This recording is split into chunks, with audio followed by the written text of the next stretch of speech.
ए बागलुङ गलकोट हटिया हाम्रो बागलुङ को चाहिँ इतिहास बोकेको राजाको दरबार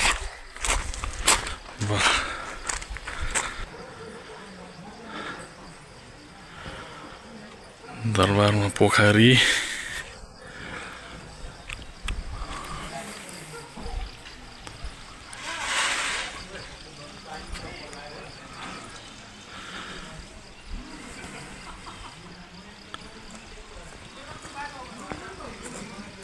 पछि दरबार यो भोगेर पछि बनाएको हो क्या त्यो त यो त रानीबास ढुङ्गा होला यो चाहिँ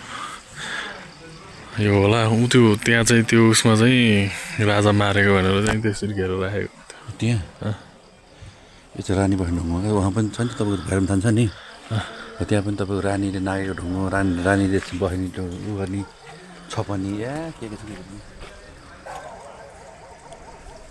त्यो